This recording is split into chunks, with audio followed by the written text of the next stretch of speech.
Hi everyone, Tony Tonkin here from the Child Protection Party. Recently, the Home Affairs Minister, Mr Dutton, has decided that he wants the states to sign up to a National Child Sex Offender Register. Now, the Child Protection Party has chosen to consider his proposal and to evaluate its merit, rather than responding with kind of a knee-jerk reaction, which may be ill-considered. He has declared that children will be safer if a national register is implemented. We need to be wary of assertions of this nature when they may not be grounded in fact. He has asserted that such a register would deter offenders and ensure parents were not in the dark about whether registered sexual offenders had access to their children. So, what in reality is he proposing? In essence, he's suggesting that a register have a person's name, photograph, aliases, date of birth, nature of offending, and their general locality, such as their postcode.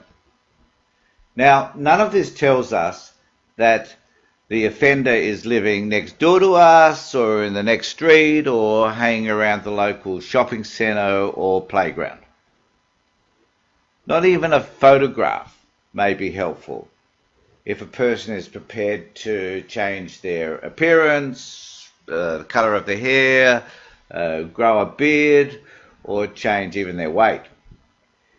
If people wish to scan their postcode for offenders, then they'll have the capacity, I guess, under this proposal to do so.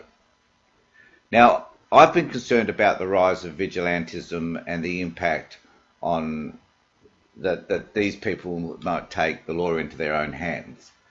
But I kind of also understand that if people break the law, then that's their choice. Now, it's fair to say, though, we don't condone such behaviour. And it's also fair to say that there's no evidence that a register causes a rise in vigilantism. A register, though, can have a detrimental effect. If there are no registered sex offenders in a neighbourhood, it could be concluded erroneously that it is simply a safe neighbourhood. This fosters a false sense of security and is unhelpful. The real question is whether or not a register is going to protect our children from the horrific and life-changing experience of being sexually abused. Now, I'm going to present with you some of these facts. Now, let's look at who is sexually abused. Now, as you can see here, 12% of women and 4.5% of men report having been sexually abused before the age of 15 years. We also need to understand that there are a large proportion of unreported cases of sexual abuse. So these figures are not complete in any means, but they are only an estimate. So 337,400 males experienced sexual abuse and 956,600 females experienced sexual abuse prior to the age of 15. Now, these are large numbers which reveal to us the breadth of the problem, which unfortunately largely is not discussed by politicians and the community in general. We fail to understand the devastation caused by children being sexually abused. We cannot emphasize enough the impact this has on children as they enter into adulthood. Childhood sexual abuse causes depression, anxiety, post-traumatic stress disorder, creates poor relationships, and the inability to make good decisions. It impacts not just the person abused, but those whom that person has relationships, their partners, parents, siblings, and their own children. For every person who has experienced childhood sexual abuse, there may be another 20 people who are also impacted. We need to note that not all sexual offenders are pedophiles, and we must learn to not use these terms interchangeably. A pedophile is someone who over a period of at least 6 months has had recurrent, intense, sexually arousing fantasies, sexual urges, or behaviours involving sexual activity with a prepubescent child or children, generally aged 13 years or younger. The person has acted on these urges, or the sexual urges or fantasies have caused marked distress or interpersonal difficulties, and the person is at least 16 years and at least 5 years older than the child or children. This is all noted in the DSM-4 incidentally, or 5 I should say. The reality is someone can be a pedophile but never commit a crime because they choose not to act upon the urges. It is important to recognise that not all child sex offenders feel driven or compelled to sexually abuse children.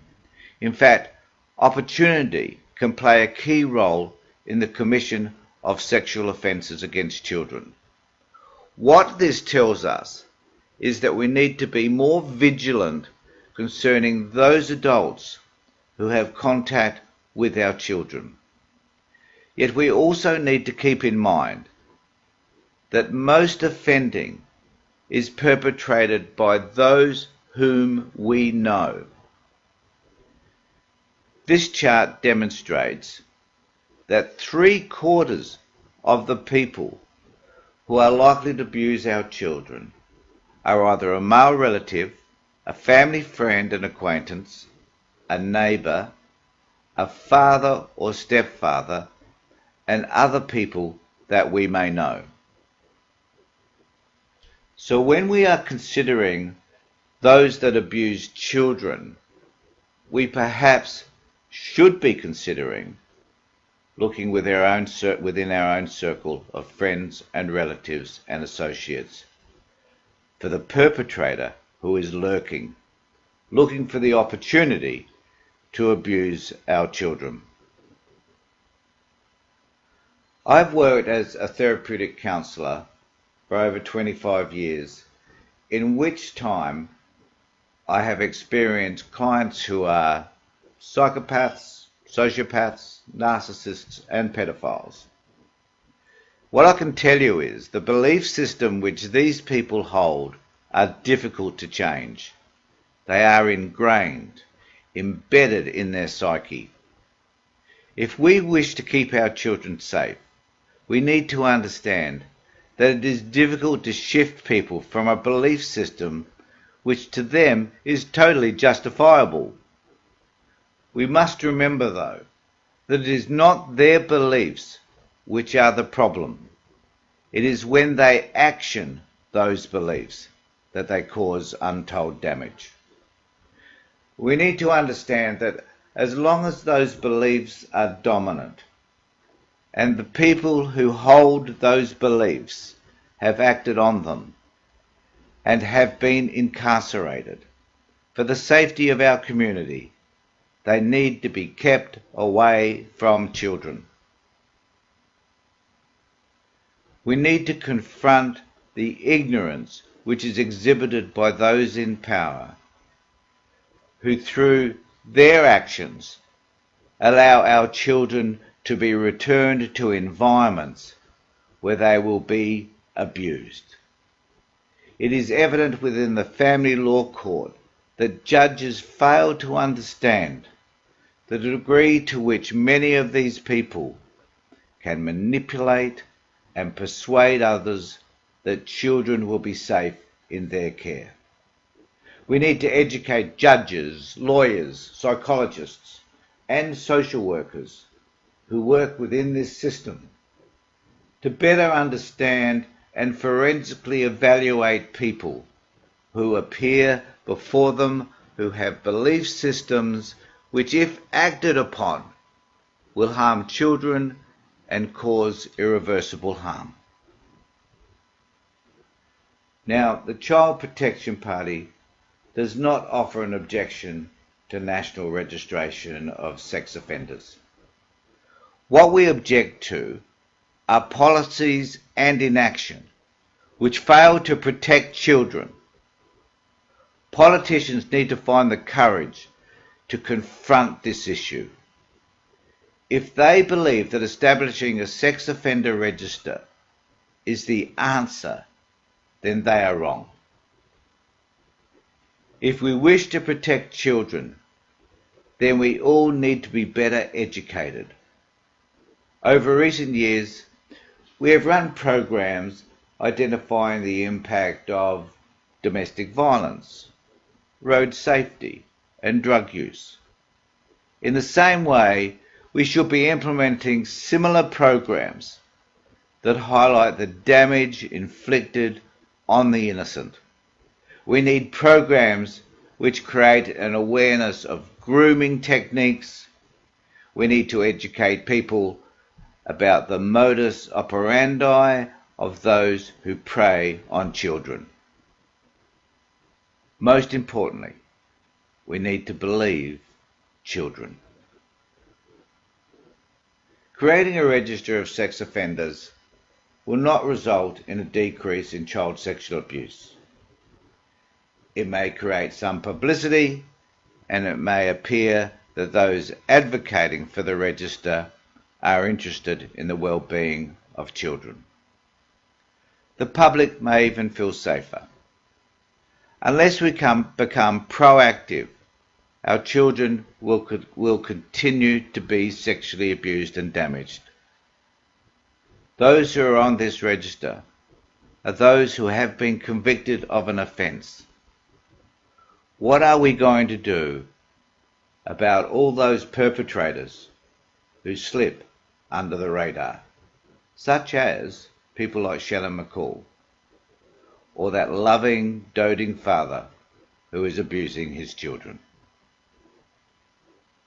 We are the Child Protection Party because we wish to protect all children, regardless of religion, class, or socio-economic background. We are here to implement policies and to present legislation which impacts the way we protect children and which creates awareness in our community that this is an unaddressed problem which all of us have to learn to confront. We exist as the only political party interested in the protection of our children.